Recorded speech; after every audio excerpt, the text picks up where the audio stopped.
If you want to know how to be a happier person, why not start your studies at the happiest place on earth? Or at least talk to someone who spent a couple of decades working there. Louie Gravance, author of Service is a Superpower, Lessons Learned in a Magic Kingdom.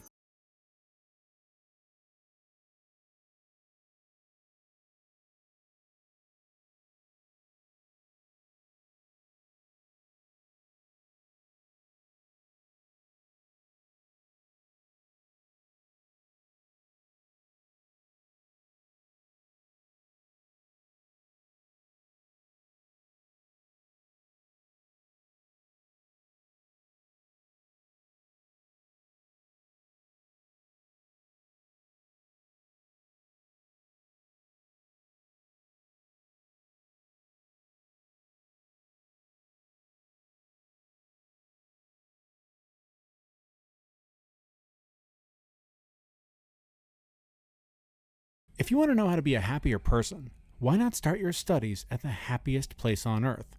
Or at least talk to someone who spent a couple of decades working there. Louie Gravance is the author of Service is a Superpower, Lessons Learned in a Magic Kingdom. When we first met Louie, the world was learning to serve many people at once. COVID had just begun. We all started working from home alongside our kids who were taking classes online. So we had to learn to manage the needs of everyone around us while meeting our own needs in ways we'd never experienced. Though the world has largely gone back to normal, the lessons we learned and discussed with Louie Gravance are as relevant and important today as ever. Plus, I just spent 2 days in Disneyland, so this seems like as good a time as any to share this encore episode with you so you can learn why service may in fact be your superpower as well. But first, this is the Fit Mess, where together we learn to develop habits that help us live beyond our mental health struggles to create happier, healthier lives. He's Zach. He lives in the future with his anxiety. He's Jeremy, and he lives in the past with his depression. And we get together once a week in the present to share the obstacles we face and how we overcome them. This was a no-brainer interview for us. Zach and I think Zach even more so, we're just huge fans of Disney. My relationship with Disney is such a good example of my entire life. I didn't go to Disneyland until I was 25. I went there as part of my honeymoon because I've never enjoyed rides. And I always thought, why am I going to spend thousands of dollars to go somewhere where I'm essentially going to walk around and go, oh, look at all the people having fun. And the first time I went, again, on my honeymoon, was with my wife, went on a few rides. Some of them terrified me far more than they should have. And I'm embarrassed at this point because I've since gone back with you and with a lot of help from you, overcome a lot of those fears and gone on some, for me, big rides. But it's one of those things that I came to appreciate, even though I just dismissed it out of hand for the first quarter of my life and just went, that's not for me. Yeah. But once I said yes, I discovered this is magic. This is a place where if I could live here, I would. I love going to Disneyland. I love going to Disney World. No, I'm a big fan of Disney as well. I think, so on top of the fact that I really, really love thrill rides, so the bigger the roller coaster, I'm in.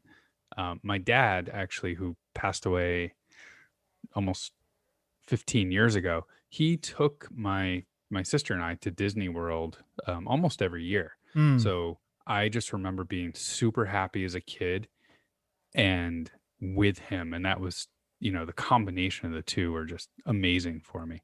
So now to this day, like I will take my daughter any day of the week, but whenever I'm in Orlando, if I'm there for business, I go to Disney World by myself. Like I love it that much. Has anyone ever looked at you weird? Like, come on, old man, where's your kid? No, everyone just assumes that my kid is somewhere. Right. They're off on some other kiddie ride while dad's off doing the big roller coasters. That's funny. So to talk to a guy who was a part of the inner circle that worked there for almost 30 years, who helped develop a lot of the programs that make Disney what it was. There's just so many lessons in this book that apply to your personal relationships, your professional relationships, your work in general, no matter what that looks like for you right now. We all have to work, most of us anyway. And there's a big difference between doing your job and doing it exceptionally from a customer service standpoint. And it doesn't matter what kind of job you have, you're dealing with people in a way that you can implement customer service, whether it's, coworkers, bosses, vendors, not necessarily the end customer, but you're going to have interactions that if you have really good customer service, in the long run, you're just going to have a better time at your job. You're going to be happier. The thing that's so interesting to me about this is that whether it's work or home or whatever, like maybe it's the isolation talking here, but I feel like when I went to work, I played a character that I don't have to play anymore because I don't interact in the same way. I'm not physically in the same room with my colleagues who are essentially my customers, right? Like I have to tell them what to do. There are expectations that I have, and there are things that they need to do to get it done. And I have to manage my interaction with them to get what I want. So in some ways, I have to play a character. The person who's there is not the same person I am at home. So trying to transition to working from home, but like still being a dad at the same time, still being a husband at the same time, I'm now trying to please all kinds of customers, many online, some at home, and I have to do it as sort of the most authentic version of myself as possible because I don't have a commute to hide behind. When I'm at work, I'm still at home, so I still have to just be me. I don't have to go and be this professional guy and put on the nicer clothes. Like I've been wearing the same gym shorts for 6 months, man. Like there's no character to play anymore. And so that's been kind of confusing to me. And so I think this conversation that we have with Louie on this episode is so timely because so many people are trying to figure out how to please all of these different kinds of customers all at the same time. Does that make any sense? No, it makes a lot of sense. Now, how do you provide excellent customer service across the board when all of your worlds just collided? Yeah. One of the lessons that you'll hear when we get into this interview is almost like this Buddhist approach that Louie takes to customer service. And it's that focus on now, that focus on what is directly in front of my face. What can I deal with right now? And we live in a time that it's more jarring than ever to do that because I can literally be in the middle of a really high pressure job thing. And then my kid walks into the room and goes, "Look at this ring. Isn't it pretty?" And like all of a sudden, that's the thing in front of my face. She's the customer that I have to serve right now. And I have to do a strong mental shift to go from meet this crucial deadline to not make my daughter cry and get back to that deadline on time. But all you can do is literally be in that exact second, in that moment, and address what you need to address there. Are you saying that your 5-year-old does not understand prioritization? Evidently not. Although her skills with the iPad as a kindergartner are very impressive. Oh boy. Watching my daughter with her phone has been a little bit scary. Yeah. And how quickly they've adapted to them. Yeah. But I hear you. I try really hard to keep my work life and my personal life separated at home. So I have a dedicated room just for working.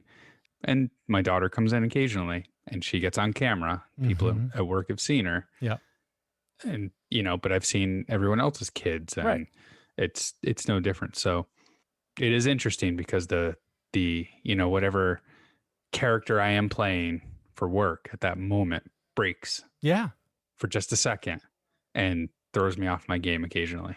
And I think we're learning a lot about those characters that we play. Like it's just weird that I haven't had to really be that guy. And occasionally I do, right? We'll have a call with the boss where we got to check in and plan something or whatever. And all of a sudden I realize like, oh, I'm probably being a little too casual. Like I'm a pretty casual guy anyway. So I mean, it's not a real thick mask that I put on when I go to work, but it's enough of one where I realize like, oh, that was probably a little bit too much of a smart ass remark to make to my boss over the phone who I haven't seen in 7 months. Right. Well, there's another Disney guy, Lee Cockrell, who in one of his books, I don't remember which one off the top of my head, but he says you should be the same person you are with your boss as you are with your peers, as you are with the people that you manage. If you have to change and be a different person around your boss, something's wrong. I think for me, the difference is largely who I am with my family versus who I am with my colleagues, because agreed. With family, you take them for granted. There's nothing you can pretend all day long that that's not a thing, but that's a thing. they're going to be there when you get home. No, I think the part that I play at work is really just controlling my natural ability to drop F-bombs and tell jokes. It's just you have to be a little bit more professional there. And I'm not when I'm off the clock. Right. So I have to play someone different a little bit. Yeah.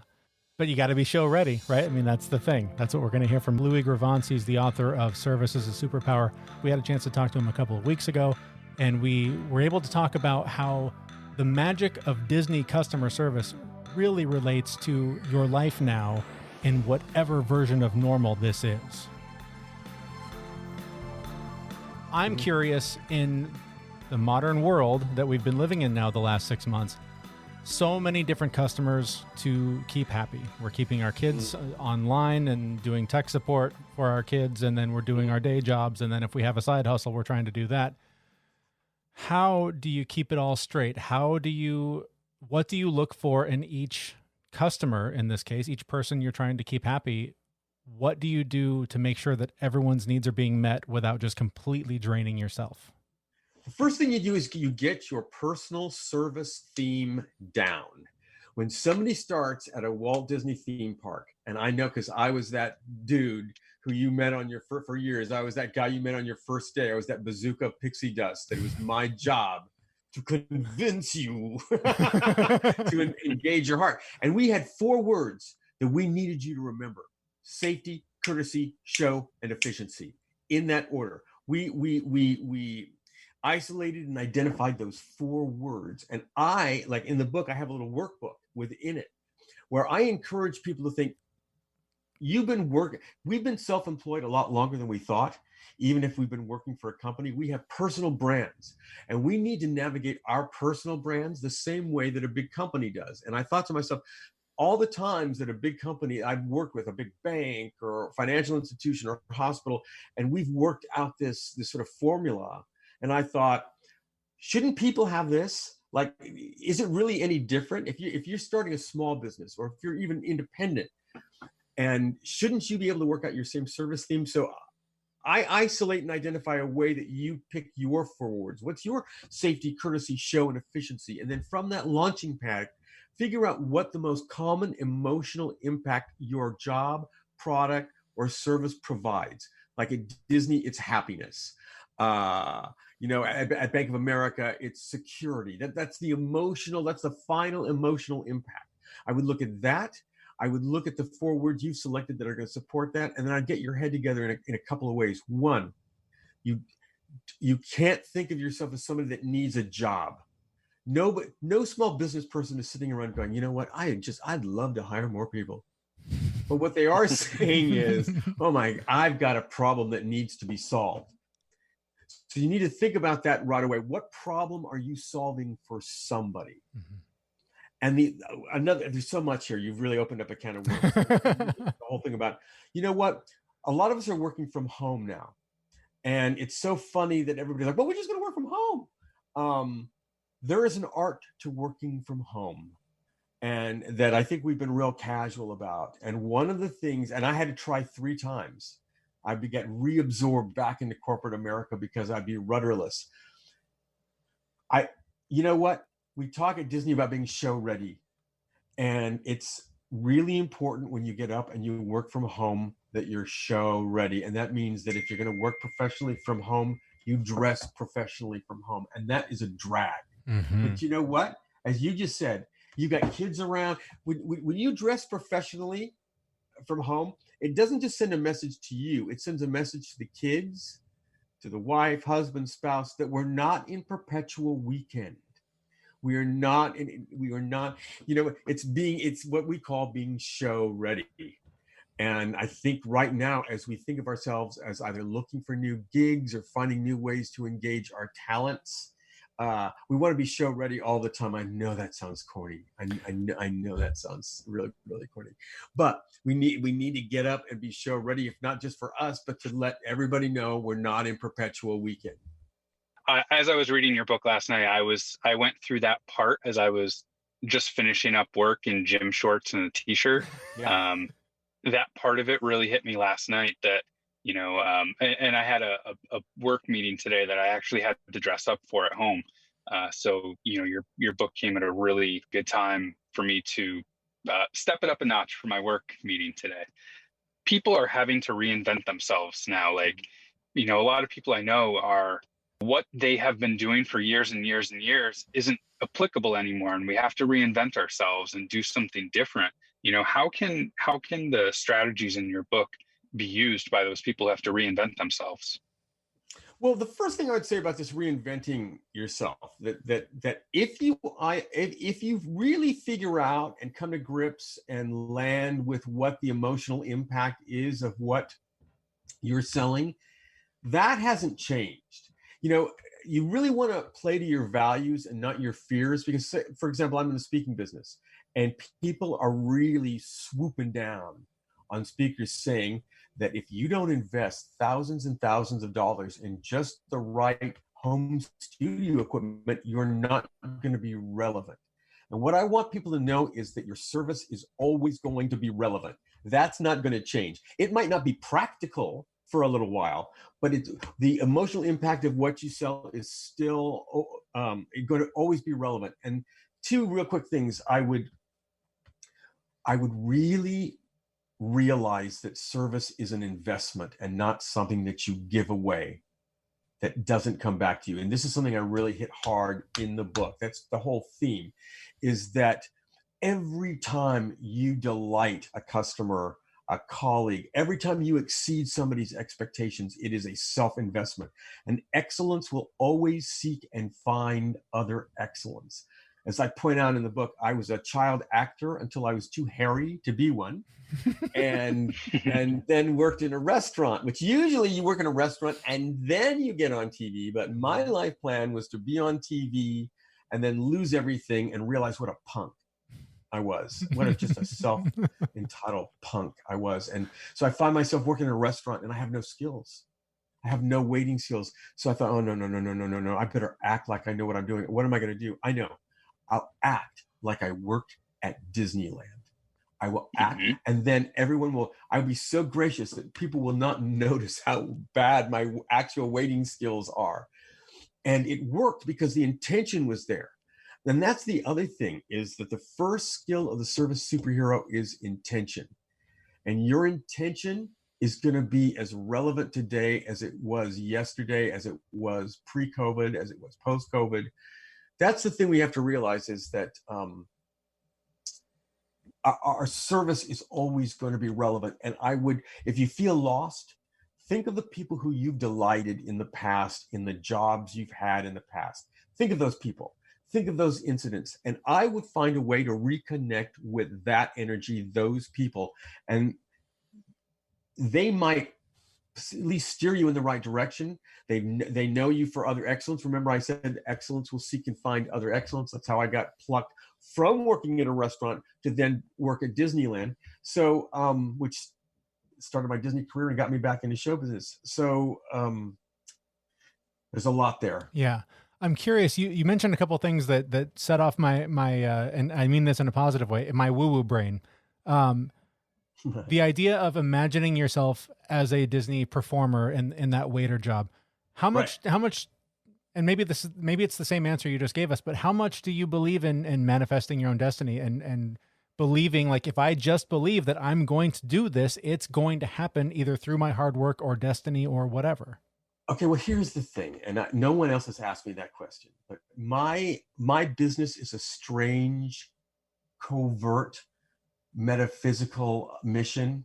So, I used to teach something called A Course in Miracles, and I know people make fun of it, via other spokespeople of it, but I wanted to bring metaphysics and metaphysical principles to industry.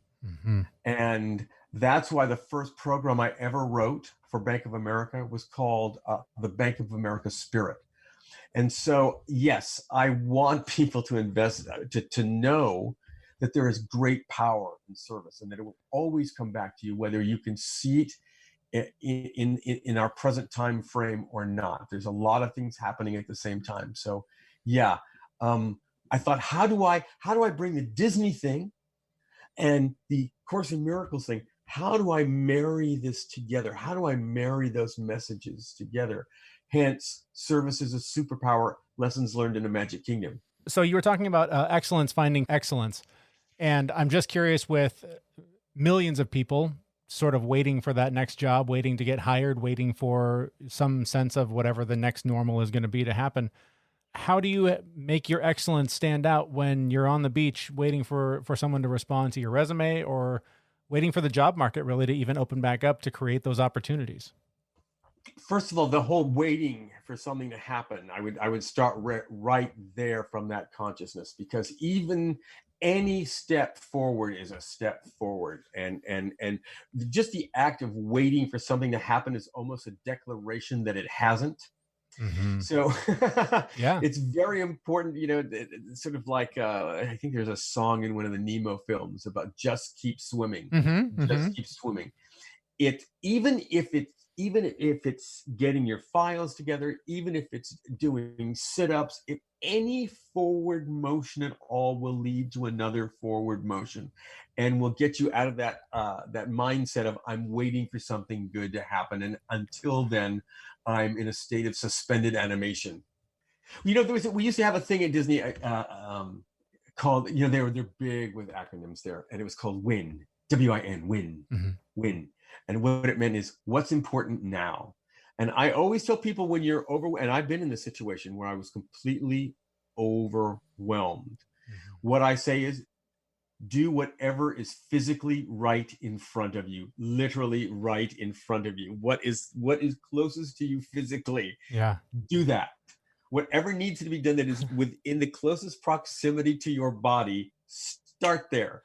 I'm smiling because I've on this show, we talk a lot about our feelings and things that we've dealt with. And for me, I've battled depression my entire life. And it's just funny that this is a Disney, like, full circle situation. But Frozen 2, when Anna is in the cave and she starts singing about doing the next right thing. Mm-hmm. Since I saw that movie, there's so many times when I'm down and there's just so much darkness. And that phrase pops into my head, just do the next right thing.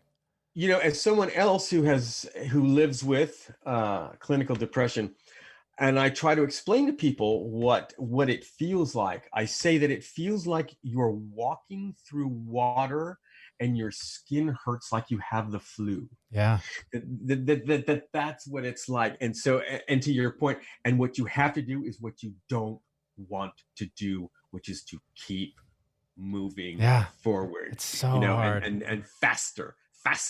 It's, you make a comment in the book saying, you need to think into a new way of acting, or just act into a new way of thinking. And that whole conversation just reminded me of that line. But I was hoping you could talk just a little bit more about what you meant by that.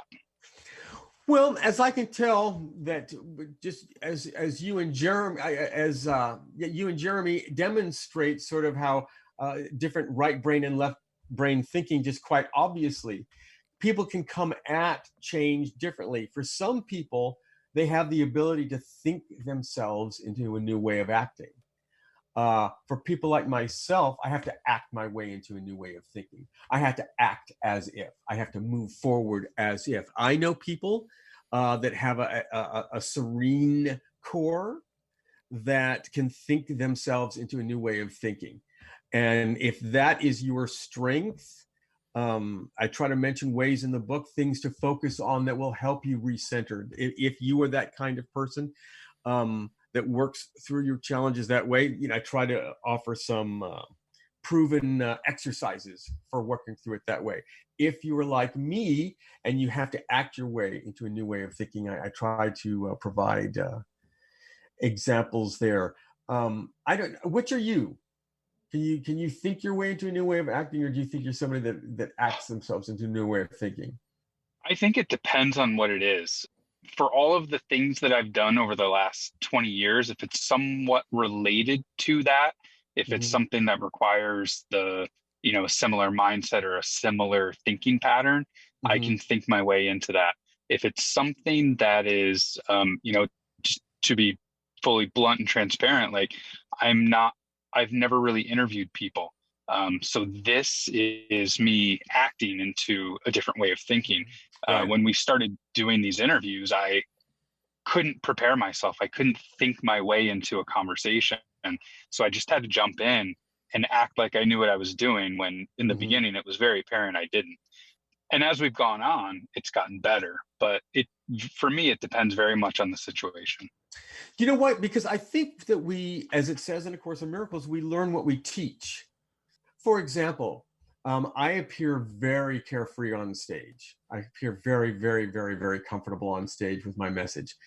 Very few people know how often I throw up, and I've been in show business since I was a small boy. Wow. And I've learned to not even fight it anymore. If it's going to be one of those and I can feel it, I can fight it, or I can let it go. And once I am pushed out on stage and begin the actual process of the demonstration of my message, I feel totally at ease. And it's the most comfortable I am on the entire business trip. But leading up to it is sheer hell every single time, because I too, I can hear sometimes I can hear my dad's voice. I remember when I started getting successful at this, bless my father, he's no longer with us. And I was just sort of explaining, what I talked about, what I did. And he found out how much speakers get paid. And because he asked me, of course, he just asked me how much I got for something. And I told him, and he says to me, "What in God's name could you possibly talk about for an hour that somebody would pay you that kind of money?"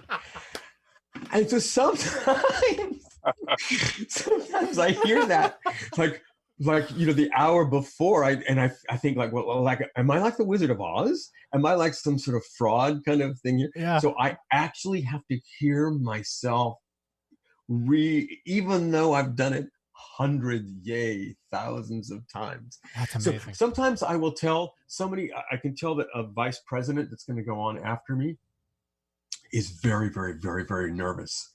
And they've seen my demo tape, and they're real nervous about the whole thing. And some people get and I know that they, especially if you haven't done it before, and I will share with them, just about 90 minutes ago, I was completely heaving in my hotel shower. I just want you to know that. And they will go, "Thank you for telling me that. No, really, honest to God, thank you for telling me that." That's awesome. So I don't always offer that, but there are times when I just go, you want to know the truth? Yeah, absolutely. We're all faking it till we making it here a little bit, Yeah, it's so true for me too. Even doing this show, Zach was very much the one that thought us into doing this, and I kept going, well, who are we? We don't have a thing on the wall that says we learned all this stuff in psychology class. We're a couple of guys that have experimented with some different things, and they've worked or failed, and sure, I guess we could talk about that. And it wasn't until we turned on the mics and I just had to do it to feel what it was. And now it's interesting because so often I always try and, you always hear the question of who's your audience when you're trying to figure out how to market something or whatever. And I'm always we like, call that guestology. That's what Disney calls guestology. There you go. And I don't call it that because it's not my copyrighted phrase. But so often I'm literally talking to myself because I know that internally I know what works for me. And I need to sort of say it out loud to hear it in my own ears and go, that's good advice. I should follow that advice. And so that really steers a lot of our interactions on this show. What we used to say at Disney, that our restaurants tell stories, the attractions tell stories, the garbage cans help to tell a story. Everything helps to tell a story. Everything's sort of a moving narrative that we would engage the employees that we called cast members to join. And so what I try to get people to think of is that you are a living narrative, just like a company is. Just the way a company sees itself, as the hero of this narrative, or as a participant in this narrative. I encourage people to think of themselves. There's a great book now, not written by me, called The Story Brand. And what it basically says is, right now, and this is a good way to think, no matter what service industry you're in, you're basically following one script, and this is the script. Your customer is Luke Skywalker, and you are Yoda. Bam. done. Yeah. So no matter, I mean, this is his contention. Yeah. That no matter what you're providing, no matter what you're serving up or making, your customer has a need. They aren't going to be able to fulfill that need without your guidance. And then whether they have a happy ending or an unhappy ending is largely up to them. But in the structure of the story, you are the guide. Your service is part of guidance. Your product is helping somebody do something. So his contention is, they're Luke Skywalker and you are Yoda, period. That's awesome. It seems simplistic, but I mean, it's a curious thing to ponder. Well, again, we're huge Star Wars fans, so that, you're pushing all the right buttons. You've got us pegged for sure. I now am going to walk around calling myself Yoda for at least a couple of months, just based on that. But we all are basically, we are the connection between what a customer wants. We are that conduit one way or another. So I understand the analogy. Definitely. From the book, give us a couple of takeaways that the person who's out there hearing this interview, looking for just sort of that next big thing, looking to either get that promotion, get that job, just get through the day without pulling their hair out. What are some sort of key takeaways that folks can take from this conversation? All that is given is ultimately given to ourselves. All that is given is ultimately given to ourselves. And I think of an animated movie. There's like one drawing, one cell, one drawing, one frame of an animated movie. And think about how many hundreds of people and thousands and thousands of dollars go into making that one frame. And you look at that one frame and you go, oh yeah, well, that's very pretty, but it doesn't tell a story. You have to see 24 of those frames go past your eye a second to see movement, to see narrative, to see the heart, to find the emotion in it. The same is true with our service moments. When we just look at one piece of our job, one piece of our task of our job, that's like looking at just one frame. We got to step back and take a look at our service moments 24 a second. You know what I mean? We need to step back and get a perspective of them so that we too can see that one step at a time. We couldn't really see the movement we were making, but you step back, and just as drawings in an animated film, one leads to the next, to the next, to the next, and perspective shows movement and declares life, so to speak. This might be shooting too far, but I've watched a ton of documentaries about Walt Disney, about the development of the various parks. It always seemed like, if he had an unlimited lifespan, the goal was to spread Disney across the globe, that life, that utopia, that there's nothing to worry about. Everything is safe. Everyone is there to take care of each other. There was just a real sense of unity that I saw in those documentaries. Just from the inside, I'm curious, is that something? Okay, there was a pivotal moment, and that was the World's Fair, the 1964-65 World's Fair, where Walt Disney thought that maybe his entertainment, the parks and that kind of thing, would be thought of as hokey. But once he got involved with the World's Fair and saw how other cultures reacted to the product, and he saw that you could get other corporations to pay for your rides. That's the trick. This sort of dream was married, and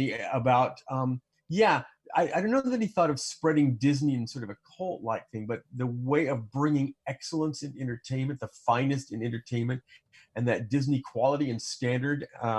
And remember, he felt very strongly about our country, so he saw Disneyfication and Americanization is almost one and the same. So that had a huge impact on had he lived much longer. That's how Epcot was born, was because of that experience. Yeah. And yes, I definitely, he wrote letters about how the internet was going to work.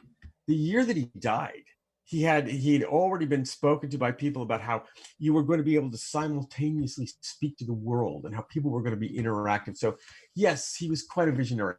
It's amazing. One last question. Is there any Disney secret, something you saw from the inside that would be mind-blowing to somebody who's a big Disney fan? I think people would really be surprised if they actually saw the underground underneath the Magic Kingdom. And they do let people see just a piece of it, on certain business programs. But once you get really down into these sort of massive halls underground underneath the Magic Kingdom, and you're dodging service vehicles on one side, and character performers drinking slushies. There's Cinderella with just like her sort of bloomers, Right. walking down there with Starbucks. The sheer surreal. There's two things. The sheer surreal moment of that, and the other thing is, if you ever have the opportunity to be in the parks when all the lights are on and nobody else is there. Mm-hmm. That's a very hard thing to explain to somebody what that's like to take in with just you. When Zach and I went, when Star Wars opened, the Star Wars Land opened in California, we went, and we were one of the first people that went. And it was one of those things where in the morning they're ushering us through the park to get in the queue. And it was eerie how it was just empty, but like beautiful at the same time. It's so hard to describe that feeling of it is eerie. It is. And you know what? I went to the Grand Floridian the other day to tape a message for a group I'm going to speak to. And only people working there were visible. And the music was playing, and not a soul could be seen in the entire grand lobby of the Grand Floridian. And it was so much like The Shining. It was sort of like Disney's The Shining. It's truly remarkable. That's amazing. Your enthusiasm is infectious. Your message is amazing. Thank you so much for spending so much time with us. I hope we get a chance to do it again. Yeah, you guys are great. Thanks for what you're doing.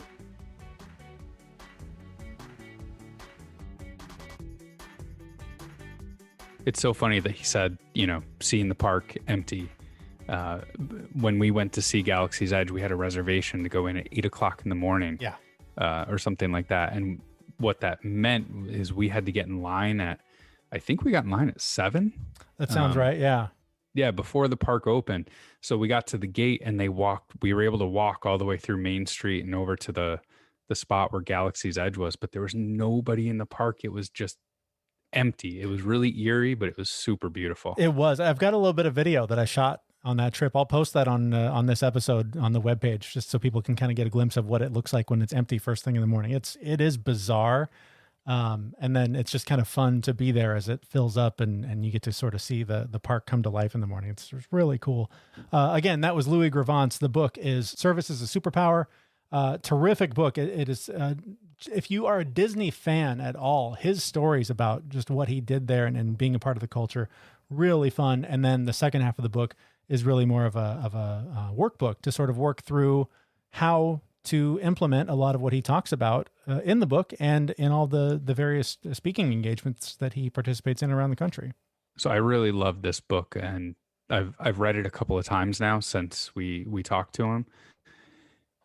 I just really love customer service. I don't know why. Like everything I do, it makes me happy to make other people happy and gives me a lot of joy there.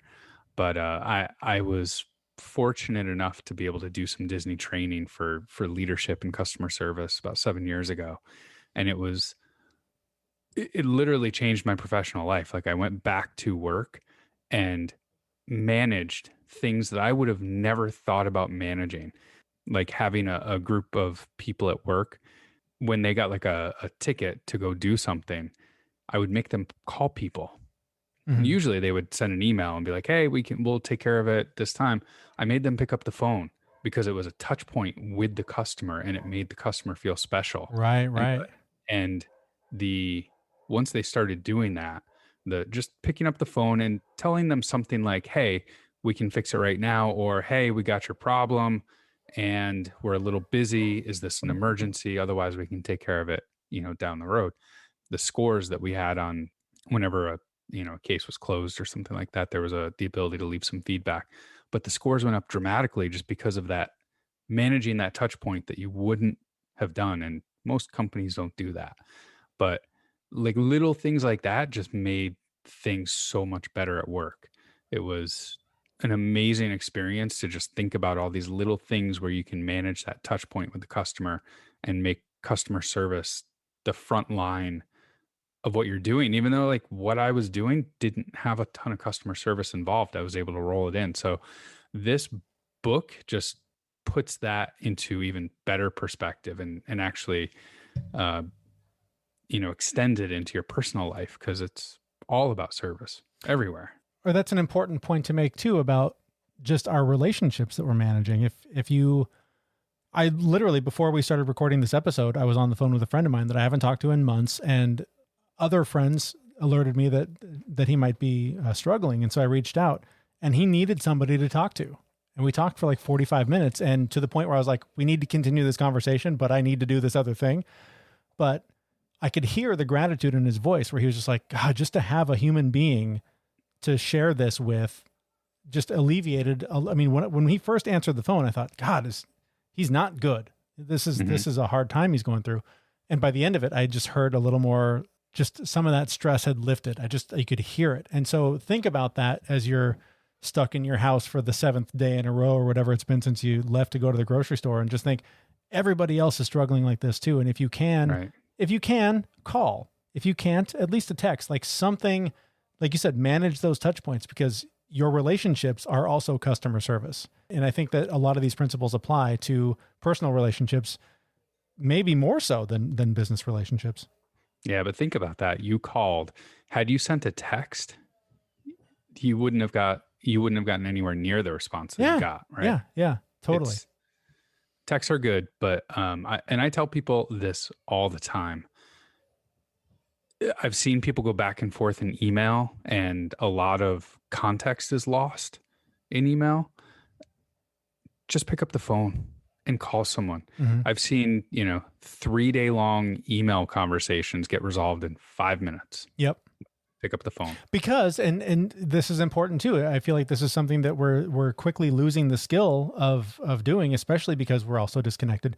But like shutting up and listening is so crucial, because we all do this. We all do this thing where we have these points we want to make. There's these things we want to say. And no matter what is happening in the conversation, we've got this list of, I've got to hit all these points. But most of the time, most of them don't matter, because especially if you're trying to appease a customer or whatever the situation is, you need to hear what they're feeling. You need to hear what they're going through and respond to what they're actually going through, instead of what you think they're going through and what you think are the right words to fix the problem. And that's a skill that we're losing because we're relying so much on email and text and all of that. Right. People need to be doing active listening. Don't be planning what you're going to say before the person's done talking. Yeah. And I was going to say, don't be planning what you're going to say before the person's done talking. Oh, wait, I'm sorry. You just said that. I should have been listening. What a fool. I wasn't paying attention. I'm sorry. What'd you say? All right. Well, speaking of fantastic customer service, some of the best customer service you can get in the non-alcoholic beer world comes from the Athletic Brewing Company. We are so proud to have them be associated with our show, to be sponsoring our show. Zach, I saw you post the picture the other day of the latest shipment that you received, and man, I'm jealous. Mine hasn't gotten here yet. I do have, actually, I'm going to get one out right now. Yep, there it is. I love this one. I was talking about this on the last show. The All Out non-alcoholic extra dark beer. It is delicious. Yeah, that's how I like to end a show. I agree. I did get some beer today. The worst part about it was that it wasn't cold when it showed up, and I had to put it in the fridge and wait. Oh, that's the worst. That's the worst. I literally pulled it out of the box and was like, could I drink one of these warm? I would really like to. This one, I think you could even put this one on ice and you'd be all right. It's so good. It's got that chocolatey kind of dark, just yumminess. Yeah, they are delicious. All right. I did have an IPA today though. Good after it chilled. Good for you. It was delicious. All right. So more information about them on our website. While you're on our website, go ahead and sign up for our newsletter. And when you're done signing up for the newsletter, make sure you subscribe to the show to get it on whatever podcast player you use to listen to your podcast. Thanks so much for listening. Thanks so much for subscribing. We will see you next week at thefitmess.com. See you, everyone. We know this podcast is amazing and does not seem to lack anything, but we do need a legal disclaimer. Jeremy and Zach are not doctors. They do not play them on the internet, and even if they did play them on the internet, they would be really bad at it. Please consult your physician prior to implementing any changes that you heard on this podcast. The listener assumes that Jeremy and Zach do not know what they are talking about and that you will do your own research on the topics talked about on this podcast.